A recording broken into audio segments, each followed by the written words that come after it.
And we like our way of life. We like being human. If we want to keep it, say these people, we've got to fight nature, because it'll turn us back into nonsense the moment we let it. And so we've got to impose our will upon this world as if we were something completely alien to it from outside. And so we get a culture based on the idea of the war between man and nature. And we talk about the conquest of space, the conquest of Everest. And the great symbols of our culture are the rocket and the bulldozer. The rocket, compensation for the sexually inadequate male.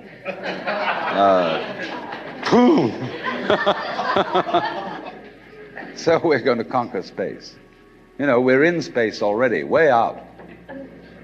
If anybody cared to be sensitive and let what's outside space come to you, you can, if your eyes are clear enough.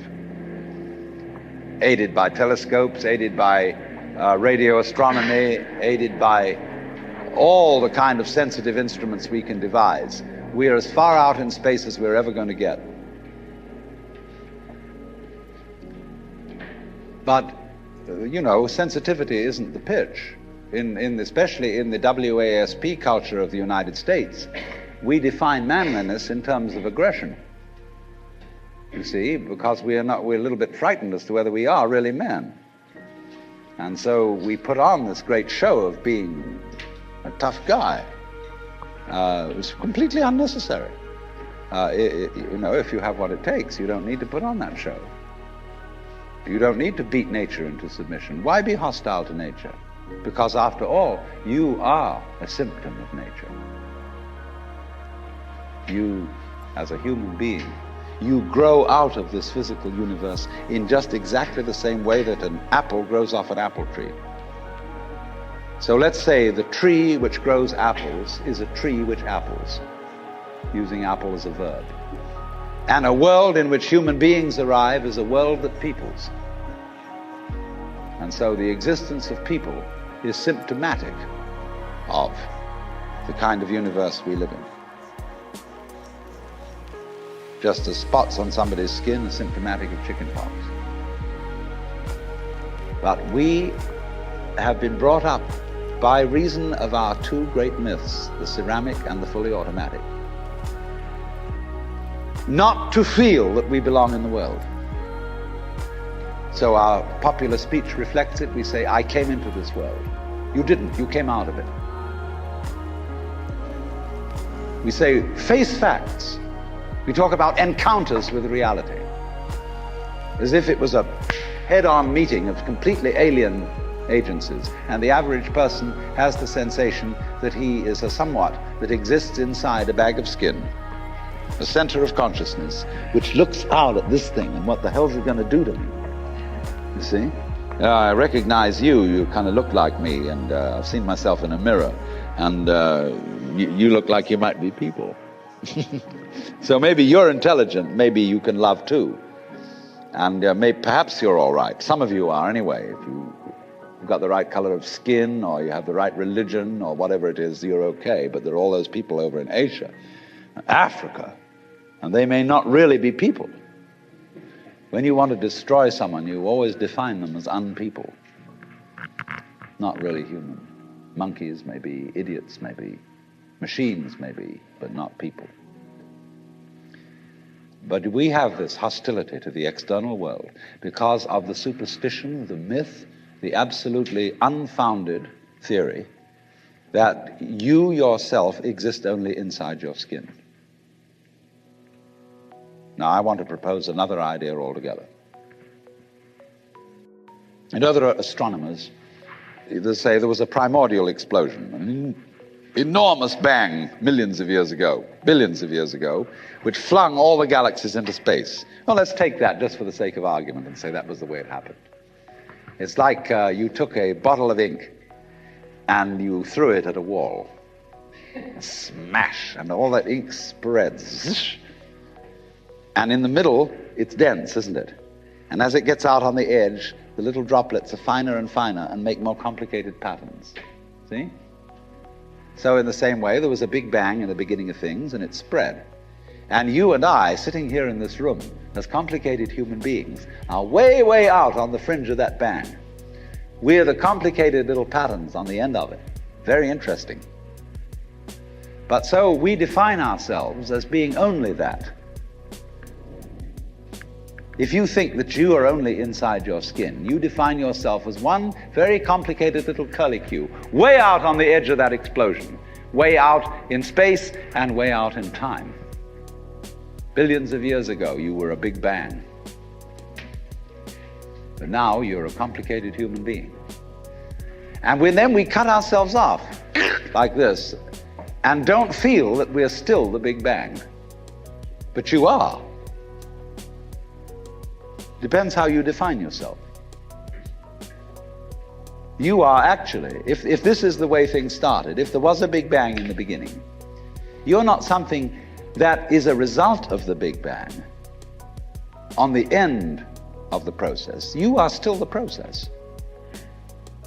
You are the big bang, the original force of the universe coming on as whoever you are. See, when I meet you, I see not just what you define yourself as, Mr. So-and-so, Miss So-and-so, Mrs. So-and-so. I see every one of you as the primordial energy of the universe coming on at me in this particular way. I know I'm that too. But we've learned to define ourselves as separate from it.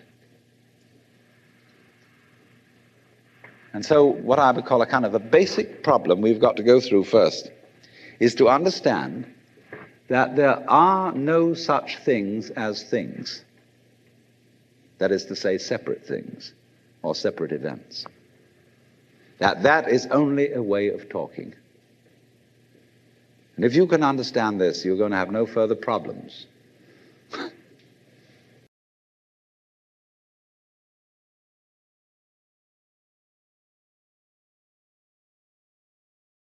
Poetic, and while there's great poetry in Plotinus, there's also very tight thinking that goes along with it. And there are other traditions. I mean, I'm making it simple for you. There was a whole tradition of what was called the Chaldean oracles, and this was a collection of 100 or more fragments, all of which were the great commentary of Eusebius in 30 volumes. Iamblichus, one of them. That's all lost. We don't have that material, and it is, in a way, the most mysterious of these traditions because it just didn't survive. And it may be that the Chaldean oracles, is the missing link to push this stuff back several centuries deeper into time, because the Chaldean oracles may actually be pre-Platonic. There's considerable evidence of that. But these are very arcane matters. I mean, you have to give yourself over to a lifetime of learning these languages and the philology of these languages to penetrate this stuff.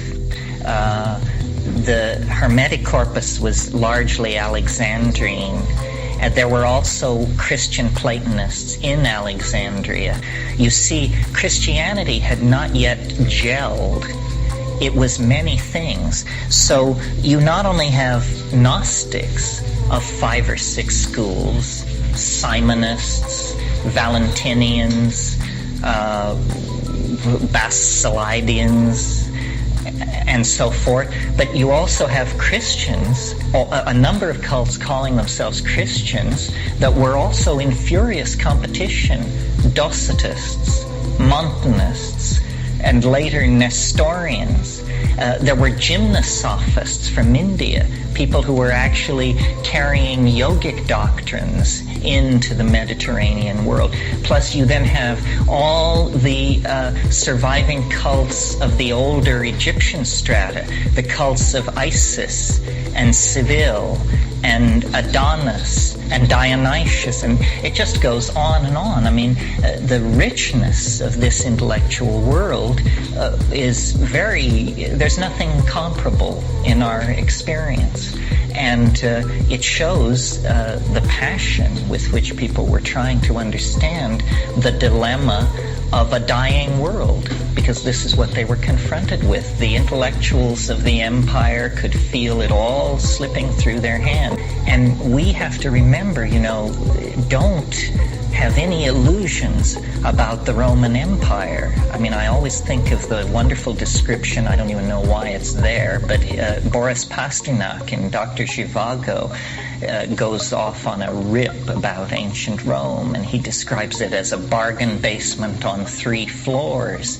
I mean, this was an empire that lived by human cruelty. It was on the backs of slaves that this airy intellectual speculation was based. I mean, it was a tremendously pluralistic society, but that pluralism was maintained by standing armies of enormous size and policies of occupation of enormous cruelty. I mean, because of our relationship to the Christian tradition, we're aware of such things as the Zealot Revolt of 69 and the reign of Herod Antiochus in Jerusalem and so forth and so on. But that was just one little corner of the empire. And in Armenia, in Gaul, in Spain, in North Africa, military governors were carrying out outrageous suppressions of native populations. I mean, it was not a pretty time to be alive, without doubt. And our own age is very similar. We suffer under propaganda, mass manipulation of ideas, and the degradation and exploitation of the third world on a scale the Roman Empire couldn't even dream of. So there is a great affinity. I always like to quote the British enzymologist J.B.S. Haldane, who made a wonderful statement. He said, the universe is not only stranger than we suppose, it is stranger than we can suppose. And that's a dizzying perception. It's one thing to think it's very strange. It's quite another thing to realize that it is stranger than you can suppose. You may suppose and suppose and suppose, and you will fall so far short of the mark that it's absurd. That's what it means to be in the presence of a mystery, you see. The modern word mystery translates out to unsolved problem. That's not what a mystery is. A mystery is not an unsolved problem. A mystery is a mystery. And ratiocination can exhaust itself and make no progress with it. And that's what's at the core of our being. And that was what was at the core of this ancient perception. I mean, these were thoroughly modern people. They were shoved up against the same things that tug at our hearts and our minds and our souls. And beyond that, there's not a whole hell of a lot that you can say about it. But you see, most of us traced our civilization to desert dwellers who invented agriculture, which gave us surpluses. So then we had to build walled enclosures to defend our surpluses from starving neighbors. And we're talking 6,000 BC at Jericho for this kind of stuff. And so we have been cut off from the natural mind longer than any other group of people on earth. This is how we are able to carry out the demonic, in the negative sense, the demonic reconstruction of the world that we have. I mean, what we have done is, if there is a sin, then we have sinned, Robert Oppenheimer said, beyond all rational argument, the physicists have known sin. And it's because they reached into the heart of matter without reverence. And their best trick was to call down the light that burns at the center of stars. And they call it down to the test centers of our deserts and on to the heads of our enemies, if necessary. But this is a cosmic sin. It's an abomination.